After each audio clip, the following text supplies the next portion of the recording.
yang sekarang jam 4, mungkin waktu-waktunya waktu apa nih Ustaz? Istirahat atau waktu pulang ya? Waktu-waktu pulang kerja atau waktu istirahat juga menemani di tengah-tengah kesibukan Anda perjalanan pulang. Alhamdulillah kita di sore hari ini akan membahas tema topik tentang bisnis syariah.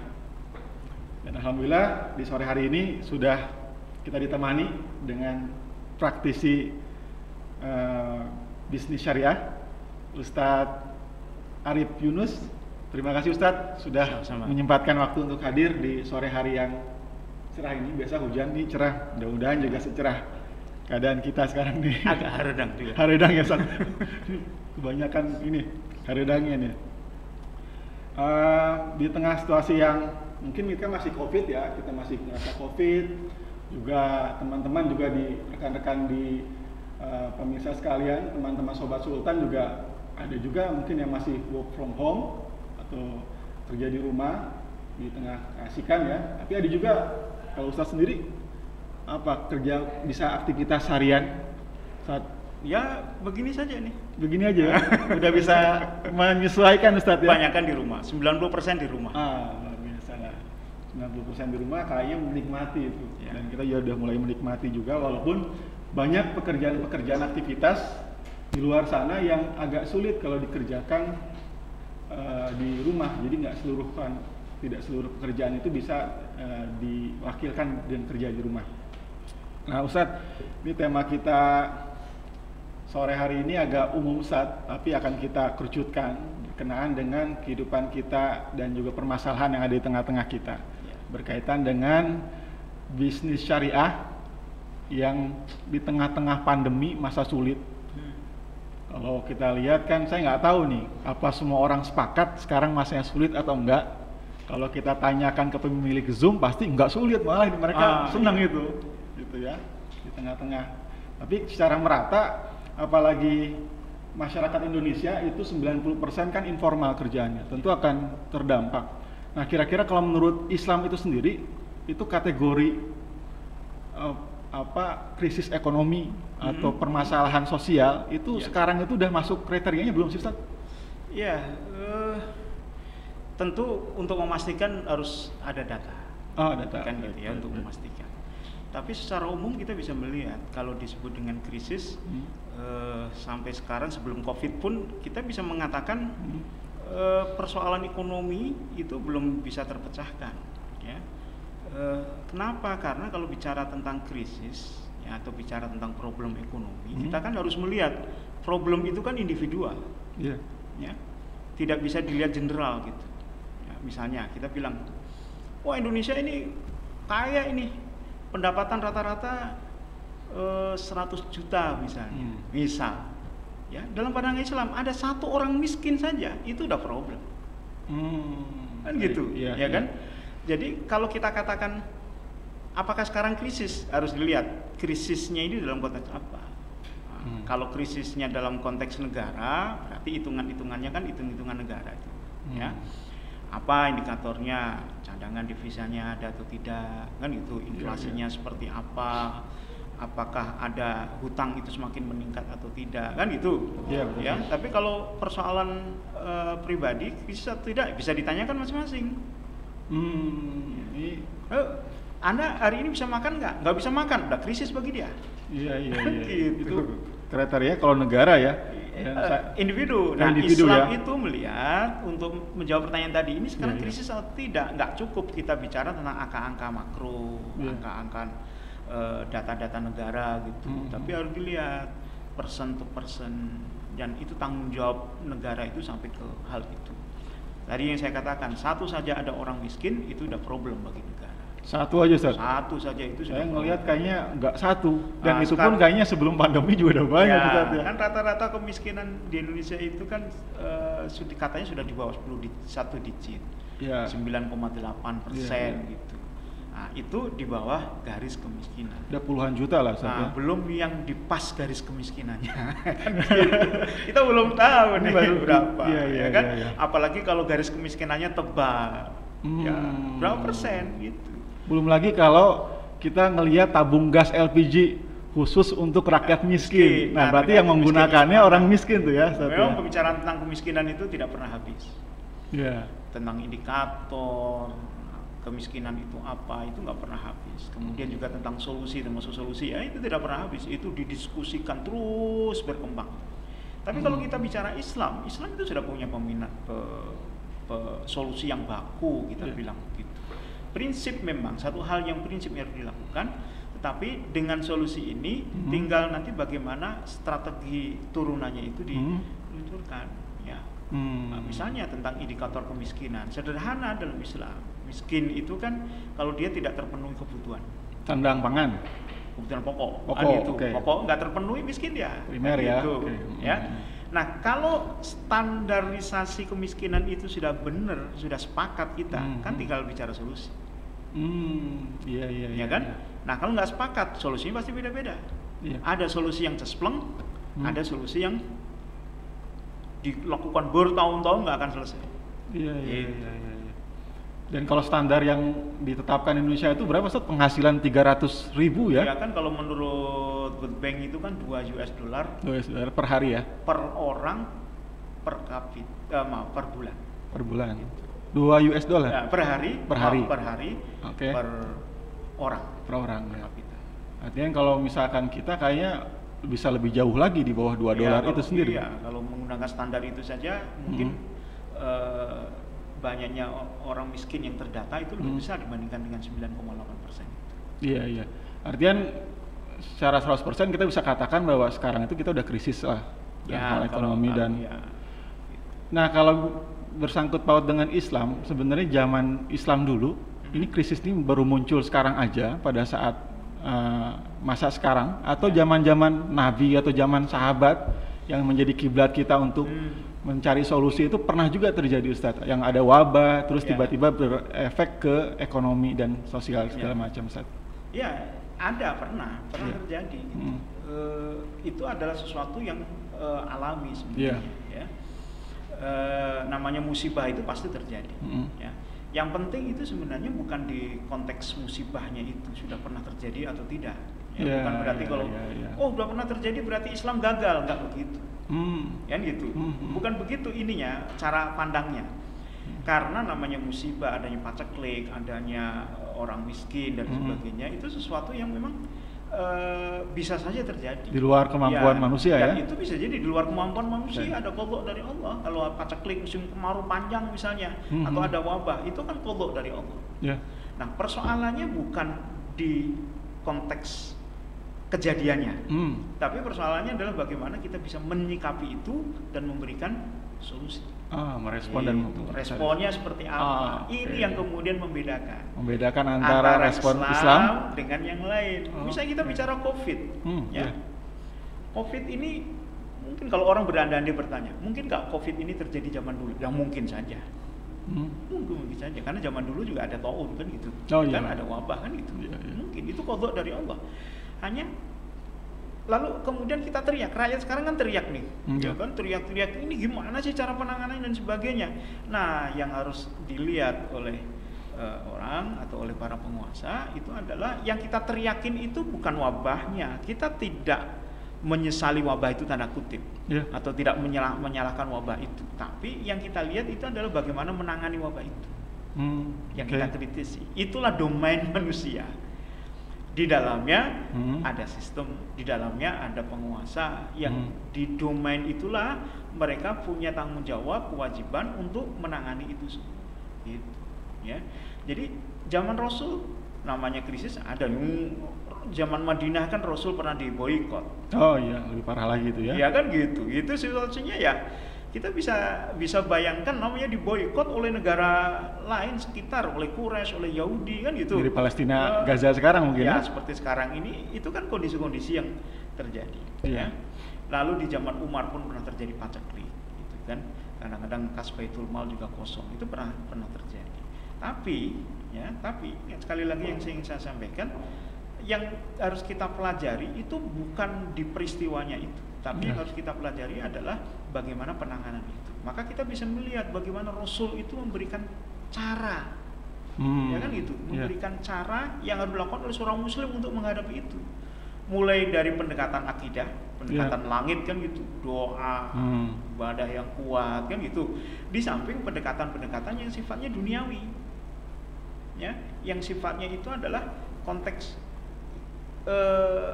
aturan, ya, cara, ya, lahiriah yang bisa dirasakan oleh orang, kan gitu. Misalnya ada orang miskin, gimana cara menanggulanginya? Kalau bagi Nabi doa saya langsung dijawab dijawab oleh Allah kan gitu. Ya kan? Kita gimana? Doa juga nggak boleh karena itu maksudnya nggak boleh dilupakan karena doa itu kewajiban. Tapi doa saja harus dibarengi dengan ikhtiar. Cara-cara yang benar kan gitu. Nah, itu kan kalau kita ngomong makro Ustadz ya, pada saat krisis atau ya krisis itu terjadi di tengah-tengah kita dalam kacamata penguasa, pemerintah nih, kita mungkin juga agak sulit mendikte atau mengharapkan dengan mungkin ini kan udah jalan hampir bulan 3 Ustadz ya, udah hampir setengah tahun kita ini. Bulan ke-7 sekarang. Bulan ke-7 ya, udah cukup lama. Di tengah juga masyarakat akhirnya juga serba bingung sendiri karena memang harus disuruh untuk jaga kesehatan gitu ya, maksudnya buat rapid test aja, swab aja itu bayarannya mahal sekali. Bahkan ada yang mengatakan di balik COVID ini ada bisnis gitu loh yang sangat menggiurkan, di antara lain adalah bisnis swab gitu. Nah, tadi kalau tentang pemerintahnya menggunakan ala Nabi, nah kalau buat masyarakat sendiri kira-kira di tengah, jadi kita tadi ngomong makro, ini mikro masyarakat kira-kira dengan cara yang syariah bertahan di tengah wabah dan krisis ini seperti apa Ustadz nih? Ya kuncinya tadi yang disebut tadi dengan cara syariah itu kan. Syariah itu ya. Ini kan kalau tema-tema syariah tuh, kalau tema-tema syariah ini kan muncul nih awal-awal tahun 90-an nih. Dengan banyaknya bank-bank syariah gitu kan. Jadi temanya bank syariah gitu. Dan kita sendiri pun nggak tahu apa bank syariah itu bank syariah karena ada syariahnya atau apa kira-kira. Mungkin banyak orang juga yang bertanya sebenarnya konsep syariah itu seperti apa Ustadz? Yang disebut syariah itu apa pakem-pakemnya gitu Ustadz? Iya tentu yang paling gampang menjawab begini ya, bagaimana konsep syariah? Ya bagaimana cara Rasul itu berbisnis? Kan gitu. Sebenarnya kan begitu. Syariah itu kan aturan, gitu kan. Lalu kalau kita bicara tentang bisnis syariah, itu kan berarti bagaimana kita berbisnis dengan cara-cara syariah. Syariah itu apa? Syariah itu adalah aturan yang diturunkan oleh Allah SWT melalui Rasulullah SAW. Kuncinya kan di situ. Ini kita bicara tentang konteksnya kan di situ. Jadi kalau ada orang mengatakan saya berbisnis syariah ini, tapi kita ditanya contoh nabinya itu seperti apa? Ternyata tidak ada. Berarti kan tanda tanya itu. Syariah seperti apa yang diharapkan? Nah, bicara tentang syariah ini mungkin yang penting juga disampaikan. Bicara tentang bisnis syariah itu kan tidak hanya kita bicara tentang keyakinan, ya, atau tidak hanya bicara tentang niat, tapi harus bicara juga tentang cara. Gitu. Jadi syariah itu bukan label, bukan pula niat, ya. Tapi yang pasti syariah itu adalah konsekuensi dari keyakinan berakidah Islam. Paham saya? Dipotong bentar Ustaz. Kalau misalkan sekarang banyak bank-bank syariah, ternyata bank-bank syariah itu milik orang luar, non muslim pastinya. Itu masuk kriteria syariah nggak sih? Secara kita nggak tahu itu banknya muncul karena memang munculnya kesadaran beralih ke syariah atau muncul kesadaran untungnya besar di syariah itu gitu loh. Nah, kalau itu berarti kita pembicaraannya tentang cara. Cara itu. Nah, kalau tata cara berbisnis syariah, maka memang tidak ada syarat harus muslim. Gitu, ya kan? Jadi sebenarnya siapa saja, baik dia muslim maupun non muslim, kalau dia melakukan cara-cara syariah, maka dia dikatakan menjalankan bisnis syariah. Itu dulu nih cara ini tentang cara nih. Caranya, cara. Ya. Tapi jangan kemudian dicampur adukan dengan akidah keyakinan. Gitu. Seorang muslim dia berbisnis cara-cara syariah dilandasi oleh akidah dia, maka apa yang dia dapatkan jauh lebih besar dibandingkan yang didapatkan oleh non muslim. Apa itu? Pahala. Beda dorongannya berarti Ustadz. Dorongan ya? beda, pahalanya beda. Dia dapat pahala gitu, ya kan? Karena melakukan.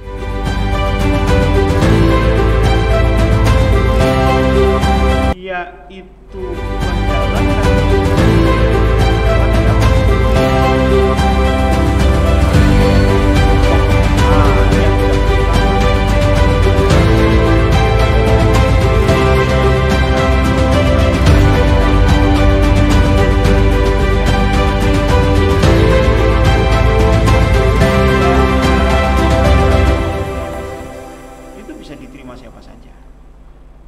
itu rahmatan lil alamin Islam itu ya? Ya, sebagai sebuah bentuk kerahmatan. Ya. Orang kalau bisnis syariah menjalankan, maka dia akan bisa tumbuh bareng, ya, mendapatkan rasa keadilan. Iya. Betul nggak? Dia akan merasa puas, tidak merasa dizolimi. Bisnis syariah, meskipun dia non muslim.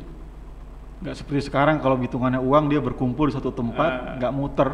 Dan akhirnya yang muter sedikit, akhirnya berputar di kalangan tertentu aja. Oh iya Ustaz, kalau di bisnis syariah di Islam sendiri itu sebenarnya dikenal bank nggak sih Ustaz? Artinya kan kalau saya kenal itu syariah itu artinya diajarkan juga tentang syirkah. Jadi zaman dulu yang saya tahu itu kalau sahabat punya uang, dana itu nggak pernah disimpan tapi disyirkahkan gitu. Itu seperti itu juga konsep yang ada dalam syariah dalam hal bank. Pemeliharaan uang, jadi nggak lari ke bank tapi syirkah gitu atau gimana Ustaz? Gini, ini mana nih atau saya jawabnya banknya atau pengelolaan uang?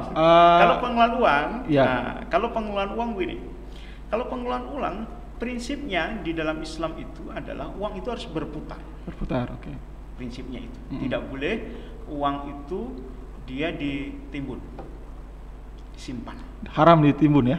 Ya ditimbun, timbun itu maksudnya tidak digunakan tanpa tujuan apapun.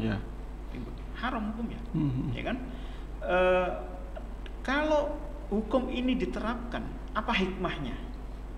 Ekonomi merata akhirnya. Ekonomi berputar.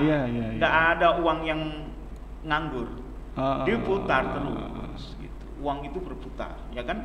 Apa dampaknya kalau uang itu berputar? Ini kita pakai logika aja dulu. Sektor-sektor semuanya hidup nih. Hidup. Kenapa? Karena dengan uang itulah transaksi berjalan. Iya. Gitu kan? Kalau ada transaksi, maka ada added value di situ. Ini prinsip bisnis sederhana. Bisnis itu kan sebenarnya adalah mekanisme untuk memberikan added value. Bisnis itu begitu sebenarnya. Base-nya transaksi. Kita tahan dulu bentar ya. Ini kita ada sedikit iklan yang mau lewat. Para sobat Sultan sekalian, sebelum kita lanjutkan, kita simak dulu iklan berikut ini.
Betul kan? Pertukaran itu kan transaksi di situ, transaksional. Bisnis yang baik itu adalah bisnis yang memunculkan nilai tambah.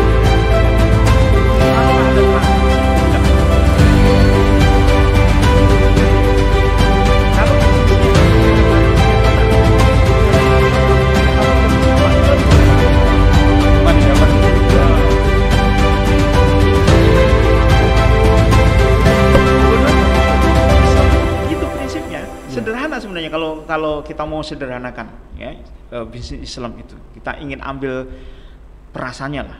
Iya. Transaksi. Ada transaksi, kedua belah pihak diuntungkan. Maka kalau ada bisnis yang untung adalah satu pihak, maka itu akan menjadi bisnis yang dilarang dalam Islam. Iya.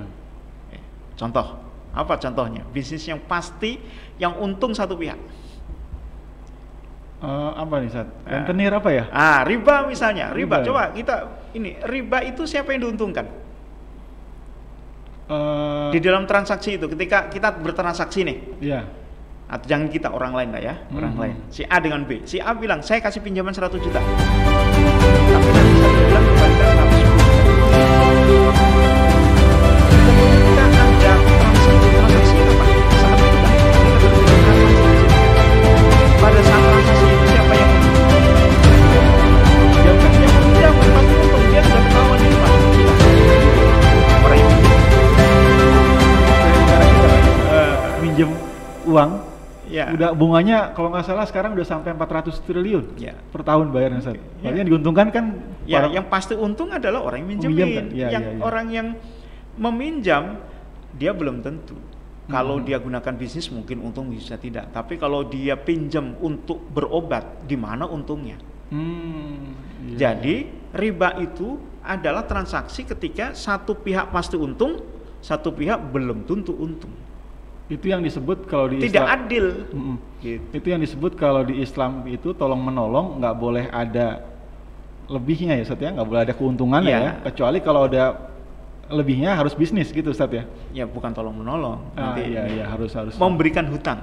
Kalau tolong menolong memberikan untung, ya harus. Kan gitu ya. Iya. Nah, apalagi contoh yang lain. Misalnya judi dilarang, haram hukumnya. Ya, Kenapa? Karena di dalam judi ketika ada orang teriak untung, dia senang itu, pasti ada yang rugi. Iya. Ya. Jadi added value-nya itu hanya satu pihak saja. Maka model-model bisnis macam itu Islam melarang. Jadi kalau kemudian kita deketi dalam konteks sekarang, bisnis sekarang ini dengan bisnis syariah, tadi kita katakan ini adalah pembuktian. Islam itu sekarang membuktikan bahwa apa yang diatur dalam Islam, ketika Islam itu membolehkan, maka itulah bisnis yang sangat menguntungkan.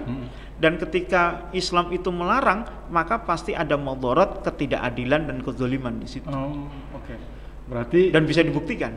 Ini waktu yang tepat untuk pembuktian sistem yang ampuh, Ustaz. Betul. Artinya kalau ada yang meyakini sistem sekarang itu sistem yang benar, tentu pembuktiannya ya sekarang pada saat krisis. Betul. Karena sebuah sistem yang bisa diuji itu pada saat krisis. Kalau lagi nggak krisis mungkin ya nggak terlalu kerasa ya. Iya. Dia coba karena dibuktikan nih sistem riba. Iya. Ya. Sistem riba bisa bertahan karena apa? Karena apa? Karena bunganya atau gimana, Ustaz? Iya, Kak. Kan bank itu bisa eksis itu karena apa? Jika bunga kredit itu lebih besar dibandingkan dengan bunga saving. Iya. Ya kan? Iya. Ada saldo di situ, ada selisih yang dia gunakan untuk keuntungan bank. Iya. Ya. Kapan bank itu akan bangkrut? Pada saat dia nggak bisa dapat bunga bunga kredit itu lebih tinggi dibandingkan dengan bunga saving. Iya. Kapan itu terjadi? Ketika bisnis nggak jalan. Kalau bisnis nggak jalan, siapa yang bisa bayar bunga? Sekarang bisa kemungkinan, Ustaz ya? Sekarang kalau bisnis banyak yang berhenti, gimana dia mau bayar bunga coba? Bisnis berhenti, orang juga tabungan juga udah mulai narik-narikin, bank juga mau ngasih pinjem juga khawatir nanti usahanya macet. Iya. Ini bisa betul. Kan gitu. Besar kali ya.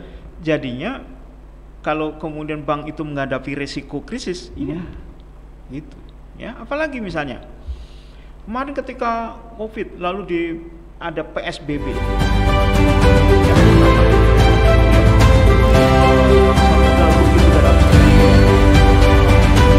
Ya kan? Oke. Di luar persoalan kebijakan, di luar persoalan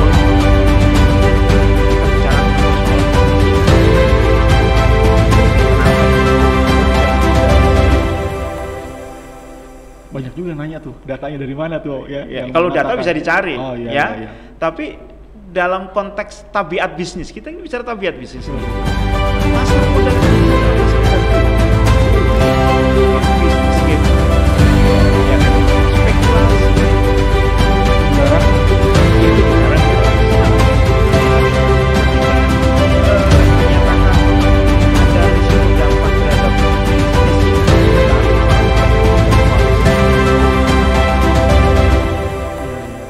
turun dia harga saham turun, orang sebut rugi 300 triliun. Kenapa? Karena secara serentak saham itu turun semua. Tapi kalau saham itu naik, ada orang bilang saham tumbuh. Katakan ada 1 miliar lembar saham, ya misal ada kenaikan 10 rupiah saja di dalam setiap saham itu, kita katakan pasar modal berkembang 10 rupiah kali 1 miliar, berarti kan tumbuh 10 miliar. Pertanyaannya, pertumbuhan 10 miliar itu dari mana? Lagi-lagi nggak real berarti Ustaz. Nggak real, dari mana? Dari orang yang lagi mau main saham gitu. Dia nambahin uang terus, jadi mengembang. Coba bandingkan sekarang dengan jual beli. Ya, kita melakukan jual beli. Ya, Ustaz jualan tadi apa? Sepatu. Nah, sepatu. Gitu kan? Ini kena dampaknya juga Ustaz saya. Ini ya. Mau teriak juga nih. Kebetulan ada Ustaz, kita mau konsultasi juga nih. Sepatu. Harga sepatu katakan berapa? 400.000. Ya, jual ke saya 400.000. Pertanyaannya, saya untung nggak? Nggak Ustaz. Harga dari saya 400.000. Ustaz jual 400.000 lagi. Saya belum jual, saya sebagai pembeli. Oh iya, saya untung. Untung nggak? Sayanya? Untung. Untung saya. Saya yang sebagai pembeli itu untung nggak? Untung dalam artian ya apa saja. Dapat barang untung yang sesuai dengan value, untung Ustaz. Untung. Ya. Tidak ada satupun yang merasa dirugikan. Itu jual beli dibolehkan dalam Islam. Paham maksud saya? Ada uangnya, ada barangnya, ya. Ada added value di situ. Ya. Ada penambahan value. Bagi penjual penambahan value-nya apa? Bagi penjual penambahan value-nya ya uang tadi. Dia dapat keuntungan. Dapat keuntungan. Bagi pembeli added value-nya apa? Produk tadi itu. Dia dapat produk tanpa harus buat terlebih dahulu. Ya. Kan gitu. Semua diuntungkan. Tapi kalau orang judi, pasti ada yang satu pegang celuritnya yang rugi. Gitu. Ketika ada orang bilang dia untung 10 juta, yang kalah pasti sudah dongkol. Pasti ada yang dongkol. Pasti nggak ada dalam judi itu semua senang, nggak ada. Betul ya? Pasar modal juga sama. Kalau ada orang yang merasa diuntungkan, pasti ada yang merasa dirugikan. Gitu. Jadi ini baru ngomong bicara tentang riba dan pasar modal itu udah banyak banget nih. Itu dalam konsep bisnis syariah itu yang disebut dengan konsep keadilan itu di situ. Adil. Adalah. Adil itu apa? Adil itu lawan katanya dari zalim. Gitu kan? Bisnis yang adil itu apa? Bisnis yang menghindarkan dari menzalimi orang lain. Sekarang pertanyaannya, bisnis apa yang bisa adil? Sebagai seorang muslim, kita harus katakan yang sesuai dengan itulah bisnis syariah. Oh, yang sesuai dengan syariah. Karena konsep adil itu bahasanya apa? Adil itu bahasanya bahasa apa? Dari bahasa apa? Adil, bahasa Arab ya, bahasa Arab. Ya. Jadi kalau nanya konsep keadilan, tanya kepada orang Arab. Orang Arab itu yang memunculkan apa? Orang-orang Islam. Jadi kalau mau tanya adil itu apa sih? Tanya kepada orang Islam. Menurut orang Islam, adil itu adalah sesuai syariah. Kalau nggak sesuai syariah, itu pasti zalim. Iya. Allah Maha Adil. Allah menurunkan syariah yang ya kan gitu. Berarti kalau gitu Ustaz, syariah itu bukan lagi pilihan Ustaz, seperti makanan yang disaji terus kita bisa pilih-pilih, tapi kewajiban. Kalau kewajiban rasanya nggak penting ada tema-tema bank syariah, harusnya bank ya bank aja. Karena kan yang syariah diwajibkan, kecuali kalau bank syariah itu hukumnya sunnah Ustaz ya. Itu seorang muslim begitu.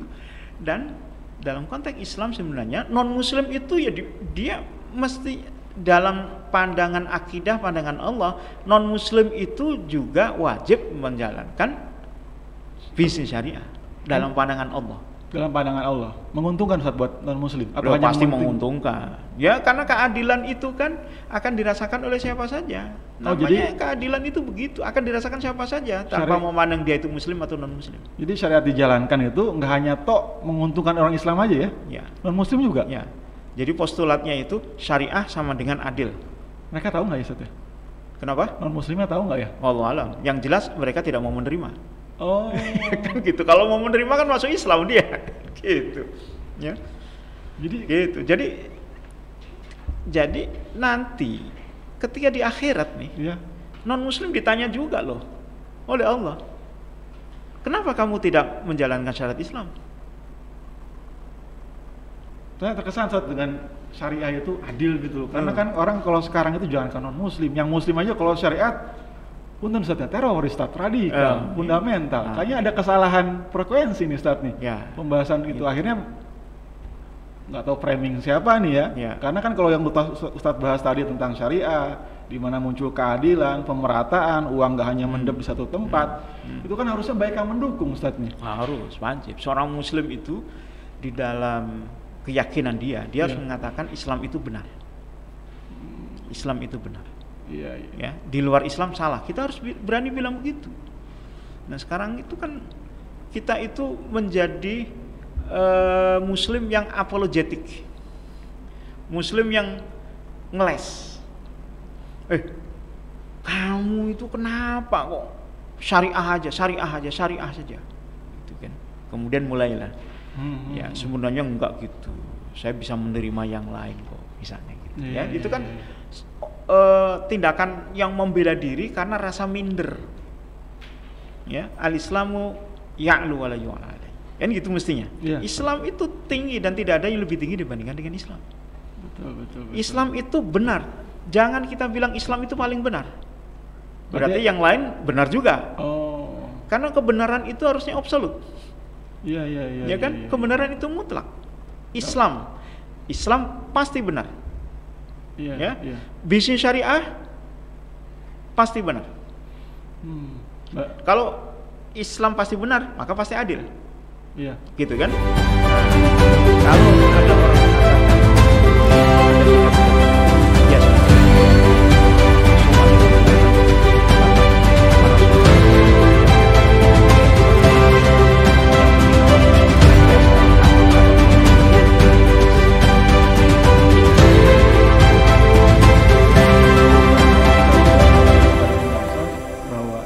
itu solusi sebenarnya. Ya. Tinggal ya tadi itu pembuktiannya nih. Pembuktian pada saat ya masyarakat sendiri ntar yang menilai juga ini kan bahwa Islam itu solusi, nggak perlu ditakuti, dan bahkan ini karena solusi itu harus dipelajari dan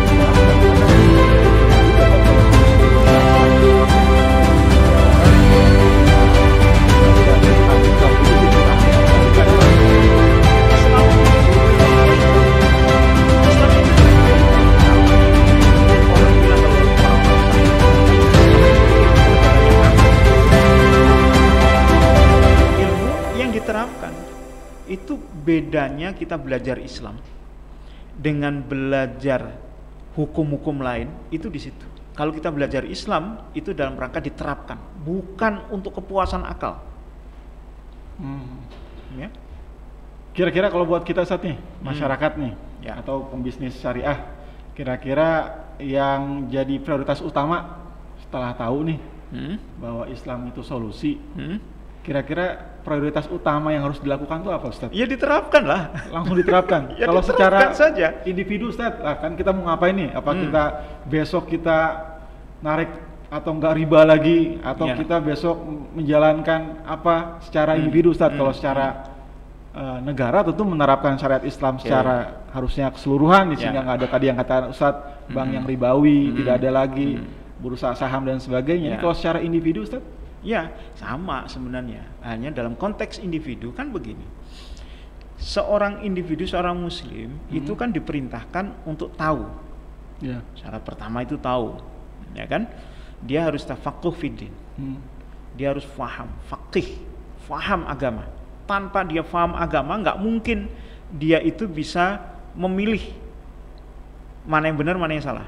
Ya. Oke, jadi kalau kita starting pointnya itu dari setelah tahu, Ya. setelah tahu nih, apa yang dilakukan? Ya sebenarnya jawabannya simpel, semua orang udah tahu juga. Ya. Satu, kerjakan yang benar, tinggalkan yang salah. Oh. Kan gitu, ya kan? Ya. Udah itu aja sebenarnya. Tinggal kita pilih kan, mana yang menurut kita sudah benar, lakukan. Kalau perlu tingkatkan, mana yang salah, saat itu juga tinggalkan.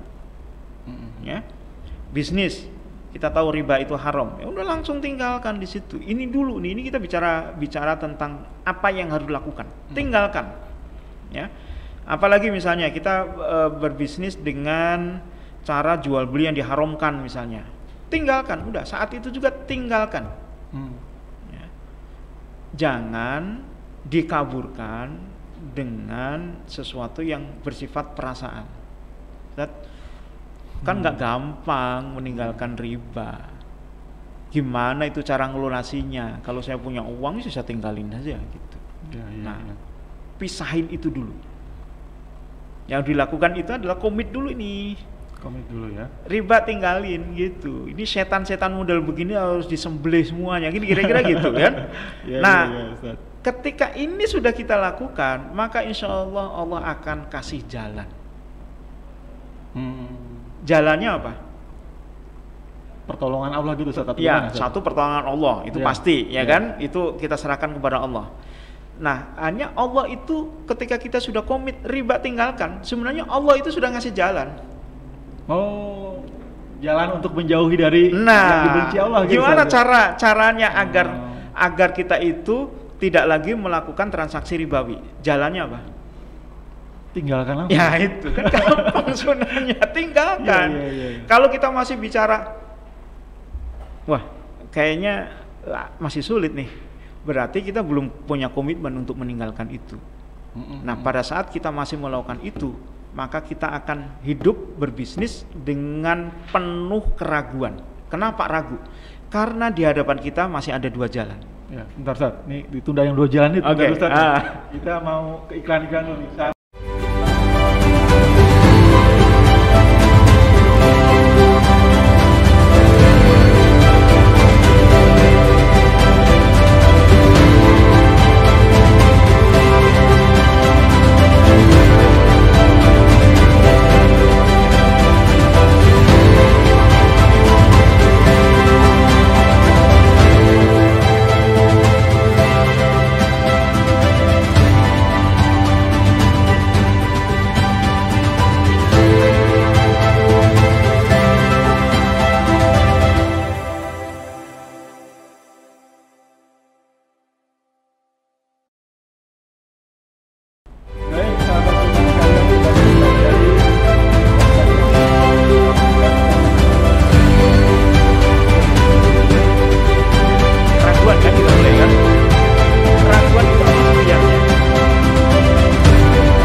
Atau lebih, itu membuat orang ragu. Iya, betul? Iya, betul nggak? Nih saya mau milih siapa ya?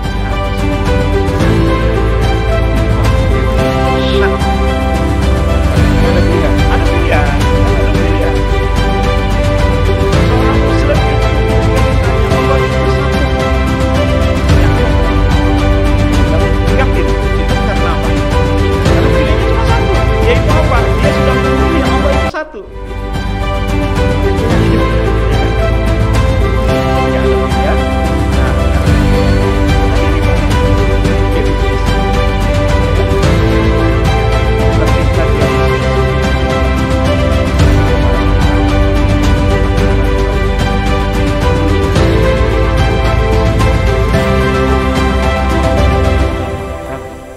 Ketika ketemu orang, kemudian ada orang bilang, riba haram, dia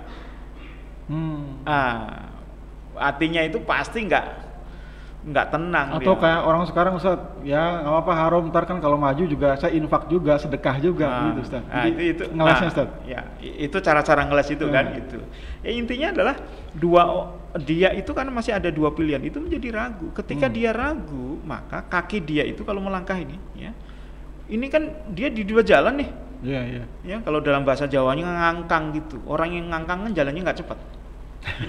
Ya enggak, gitu kan? Gimana agar dia bisa berlari dengan cepat? Dari ngangkang biar berlari dengan cepat. Ya bukan ngangkang ya. Gimana cara agar orang itu bisa lari dengan cepat? Ya membebaskan kakinya langsung lari. Ya, gitu. membebaskan kakinya harus lari, tapi syaratnya apa? Tracknya satu. Oh, nggak mungkin tracknya 2 ya. Oh, dia tracknya ada 6 track nih. Ya, Dia larinya pindah-pindah track terus. Hmm. Lebih cepat mana dibandingkan orang yang larinya satu track lurus saja? Pasti satu track. Ya. Nah, gitu. Gila. Itulah seorang muslim itu harus begitu. Dia harus pastikan dulu. Jadi riba itu bisa masuk ke akidah juga. Setiap pada saat kita mau tetap riba atau enggak itu akidah lagi yang disentil ya. Kita yakin atau enggak sama Allah ya. Kita harus yakin bahwa riba itu haram. Setelah yakin kita komit tinggalkan itu. Gitu. Setelah kita tinggalkan, ya, maka yang ada di hadapan dia adalah saya berbisnis dengan cara yang tidak riba. Nah, sekarang pertanyaannya, bisnis yang model begitu itu bisa dipastikan sukses enggak? Yang tidak riba. Oke, indikatornya jangan sukses kan, bingung kan jawabnya. Oke, sekarang saya ganti. Pasti untung enggak? Untung, Ustaz. Belum tentu. Oh, belum tentu, Ustaz ya? Bisnis kan bisa jadi rugi, bisa jadi. Oh, saya pikir untungnya tambah dengan. Nah, untung. kita bicara bisnis untung nih, ya kan? Iya. Tetapi ketika orang itu sudah punya keyakinan bahwa itu jalan yang benar, apalagi dihadapi oleh seorang pebisnis sudah sangat paham betul. Iya. Namanya bisnis itu bisa untung, bisa rugi. Ya. Dan pebisnis tulen itu adalah pebisnis yang tidak pernah kecewa Pada saat rugi. Iya. Dan tidak pernah berhenti pada saat rugi, dia terus jalan terus. Iya, Kan gitu. Nah, kalau seorang muslim, pebisnis muslim itu dia sudah paham dan sudah yakin bahwa jalan yang ditempuh itu adalah benar, Iya. dan kemudian rugi, kira-kira apa yang akan dia lakukan? Dia akan belajar dari kira-kira evaluasi kesalahan itu di Ya, mana. kenapa rugi? Iya. Ya, tapi jalannya tetap dia di jalan itu. Ya kan, dia tidak akan pernah menyalankan, waduh gara-gara saya tinggalkan bank nih jadi rugi. Nggak pernah. Kenapa? Karena muncul keyakinan ini dari akidah dia, Iya. bahwa segala sesuatu yang itu melanggar syariat itu akan menyebabkan seseorang itu menjadi gelisah, seseorang itu akan menjadi tidak tenang, dan seseorang itu dalam bahasa sekarang itu kan lagi ngetren berkah, tidak akan mendapatkan keberkahan di situ, tidak bisa tumbuh gitu. Jadi memang mau nggak mau itu bukan pilihan antara 2 pilihan tadi, Ustaz ya, harus meninggalkan, memang harus meninggalkan. Ya.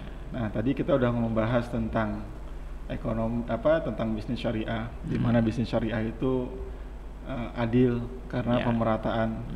Terus juga berkaitan dengan tidak ada tipu menipu. Kalau untung dua-duanya. Nggak boleh salah satunya untung, yang lainnya malah dongkol dan rugi. Lantas juga ternyata yang sangat poinnya, yang plusnya itu tidak hanya menguntungkan orang Islam saja, ternyata pada saat diterapkan juga menguntungkan orang Islam ataupun non Muslim itu sendiri, Ustaz. Betul. Ya. Nah, kalau misalkan seperti itu, Ustaz, nih kira-kira dari tadi riba udah ya. Ini kan saya kalau melihat keadaan sekarang nih, saya agak-agak bingung juga, Ustaz nih ya. Kalau secara kita bisnisnya itu dijalankan, ini kan temanya itu ada tema COVID. Ada daya beli turun juga, Ustaz. Nah, tadi juga berkaitan dengan ekonomi, sektor ekonominya tuh berimbas semua. Nah, itu kira-kira Ustadz, kalau misalkan nanti syariat Islam itu diterapkan, itu sebenarnya cukup orang per orang, maksudnya orang per orang, kita aja nih Ustadz nih, atau memang harus lebih jauh dari orang per orang, misalkan dalam skupnya skup kota, misalkan Bogor menerapkan bisnis syariah, atau memang seperti apa skalanya Ustadz nih, sehingga bisa jadi menghasilkan keberkahan itu sendiri. Saya mau nanya balik. Kalau mau sejahtera, pengen sejahtera sendiri atau bareng-bareng? Pengennya sih bareng-bareng, Ustaz. Udah gitu.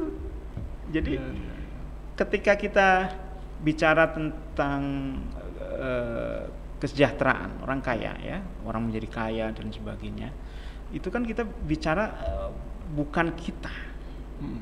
Itu yang membedakan antara bisnis syariah dengan bisnis kapitalis. Ya. Beda juga dengan bisnis model komunis. Yang membedakannya tadi itu ya banyak hal, ya kan, bisa sisi akidahnya. Tapi kalau kita bicara tentang konsep kesejahteraannya beda. Kalau Islam itu kan mengharapkan bisnis itu adil. Adil itu artinya apa? Adil itu artinya bisa mengangkat orang lain itu untuk sejahtera juga. Gitu kan? Ya. Tata cara Islam itulah yang dilakukan. Ada distribusi kekayaan nanti, ya kan? Kalau dia kaya membayar zakat, itu salah satu caranya saja. Tapi sebenarnya cara yang paling utama itu adalah ketika transaksi itu dilakukan dengan adil. Maka tadi konsep yang tadi saya sampaikan tadi, added value tadi, ya. Value setiap orang yang melakukan transaksi itu dapat semua, nggak ada satupun yang dirugikan. Itu bisnis begitu. Kalau itu terjadi kan, ada orang bisnis dia kaya, untung besar, dia akan berdampak kepada yang lain nggak? Dampak. Kalau syariah harus berdampak. Kalau dia kaya sendiri, yang lain tetap miskin, itu kapitalistik, eksploitasi. Karakter dari kapitalistik itu kan eksploitasi sumber daya. Mengeluarkan sekecil-kecilnya, mendapatkan keuntungan sebesar-besarnya. Sumbernya sekecil-kecil itu apa maksudnya? Di luar dia itu kan, kalau sumber daya tenaga kerja, gimana dia bisa bayar serendah-rendahnya, tapi untuk mendapatkan keuntungan sebesar-besarnya, kan gitu. Kalau dalam pengelolaan sumber daya alam, bagaimana cara dia untuk membayar pajak sekecil-kecilnya kepada pemerintah agar dia bisa mengeruk sumber daya alam itu sebesar-besarnya. Kan prinsipnya begitu. Ya kan? Siapa yang akan mendapatkan keuntungan terbesar? Ya akhirnya orang yang punya bisnis itu. Sementara orang yang dianggap sebagai sumber daya, ya, baik itu tenaga kerja maupun orang yang punya sumber daya alam, dia akan dapatnya porsinya kecil sekali, nggak akan sejahtera di situ. Itu politik eksploitasi kapitalis. Nah, sementara kalau Islam kan tidak. Kalau Islam itu kan misalnya apa? Kita mau gaji pegawai, ya. Ketika gaji pegawai kan ada akad kontrak. Nah, kontrak itu harus didasarkan kepada prinsip antarodin, keriduan. Keriduan itu apa? Keriduan itu Anda mau nggak saya gaji sekian. Kalau nggak mau, ya silakan. Nggak ada paksaan. Tapi sekarang memang ya keriduan, tapi dipaksa oleh keadaan. Lu kalau nggak mau saya gaji sebulan 2 juta, ya udah. Ini masih banyak yang lain. Masih banyak yang lain itu maksudnya, yang nganggur itu masih banyak. Ya. Nah, untuk menjamin pengangguran itu tidak ada. Nah, tadi untuk menjawab yang tadi, siapa yang bisa melakukan? Negara. Bukan pribadi, negara.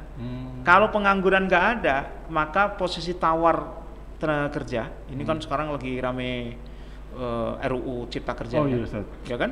Yang itu katanya kan merugikan tenaga kerja. Ya, katanya. itu karena posisi tawar tenaga kerja makin digerus lagi.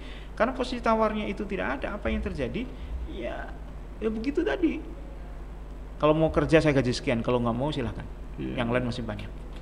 Gitu. Tapi kalau Islam, solusinya ada ya. Ada orang punya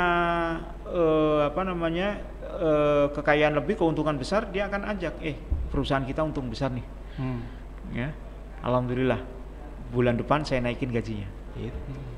Kenapa? Karena semangat yang ada di dalam pikiran seorang muslim adalah dia tidak boleh kaya sendiri. Kekayaan itu harus bisa dinikmati oleh seluruh. Itulah bisnis syariah. Ya, Ustaz, nih kita nggak kerasa ternyata udah hampir 10 menit terakhir 1 jam nih ya, udah 50 menit kita.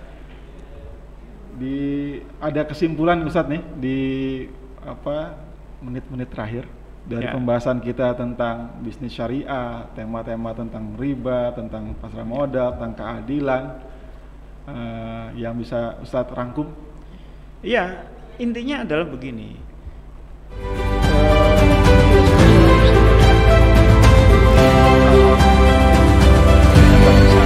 Teriak-teriak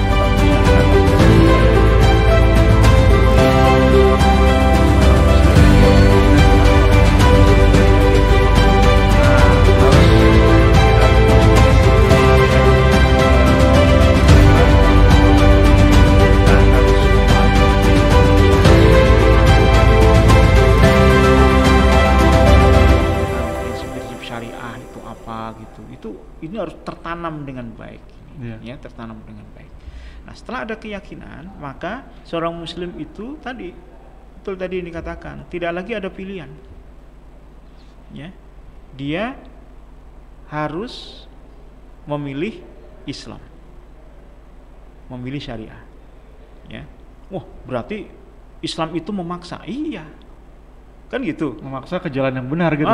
Bukankah la ikraha fiddin, bukanlah Allah itu tidak memaksa orang dalam urusan agama, iya, itu betul juga, tapi maksudnya adalah dia boleh memilih Islam atau tidak, ya. Tapi kalau sudah milih Islam, dipaksa dia harus tunduk kepada hukum Islam. Itu di situ. Nah, kalau dia nggak mau tunduk, ngapain juga dia menjadi muslim? Kira-kira kasarnya kan gitu. Iya. Ya kan gitu. Ini paketnya Ustaz ya, satu paket. Kalau ada bicara muslim ya paketnya itu. Iya, gitu. Jadi aneh kalau ada seorang muslim menolak syariah. Ya karena Islam itu satu paket betul tadi. Yang sebutannya kan Islam kafah. Paket itu, sistem paket, bukan sistem SKS. Kalau kuliah itu bukan sistem SKS, paket ini. Kalau mau terima semuanya. Kalau nggak mau terima, jangan masuk Islam atau gimana? Ya Anda berarti bukan Islam ya? Bukan Islam. Gitu. Iya kan? Iya. Ini akidah juga kena juga ya? Iya kan itu. Fatuk minu nabi ba'dil kitab, batok furu nabi ba'd. Ini gitu kan? Apakah engkau itu mengimani satu bagian kitab lalu mengingkari bagian yang lain? Itu apa maksudnya? Itu kan gaya bahasa Islam, gaya bahasa Al-Quran yang luar biasa. Maksudnya apa? Lo kalau mau ngomong Islam, terima Quran semuanya. Kalau enggak, ya sudah, enggak usah aja. Kira-kira gitu kasarnya. Ya, enggak usah aja. Maksudnya oleh Allah sudah enggak dianggap lagi, udah. Dia sebagai seorang muslim, gitu. Ya, terima Islam apa adanya. Setelah kita terima Islam apa adanya, kita bedah Islam itu dan kita praktekkan dengan sepenuh hati, dengan keimanan kita praktekkan tanpa ada keraguan sedikit. Alhamdulillah nih Ustaz, nambah pemahaman, ini nambah keyakinan juga ya, Sobat Sultan sekalian. Kita sudah hampir 1 jam di akhir-akhir pembahasan kita tentang bisnis syariah. Tentunya selama hampir 1 jam ini banyak pemahaman, ilmu, juga pengalaman dari Ustadz. Yang kalau saya tadi sih yang kena banget tuh kenapa kita masih belum bisa taat sama Allah, karena masih ada 2 pilihan. Coba kalau 1. Nah, itu kalau 1 ya harusnya itulah dia. Nggak boleh ada 2 harusnya. Dan yang 2 itulah yang membuat kita jadi berat karena harus memilih. Ustadz, terima kasih di sore hari ini udah berbagi ilmu. Mudah-mudahan jadi pahala dan jariah buat Ustadz juga. Dan kepada sahabat Sultan sekalian, tetap ikuti channel Sultan yang akan membahas tema-tema topik-topik menarik lainnya. Kita akan bergantian di setiap waktu, dan juga tema-tema tentang bisnis syariah juga akan terus kita update terus. Dan jangan lupa pastinya di like, subscribe, dan juga centang tombol subscribe tadi ya, dan di share. Moga-moga juga bisa lebih bermanfaat kepada rekan-rekan yang lainnya. Kurang lebihnya mohon maaf. Sekian dari kami dan juga seluruh kru dari Sultan. Assalamualaikum warahmatullahi wabarakatuh. Waalaikumsalam.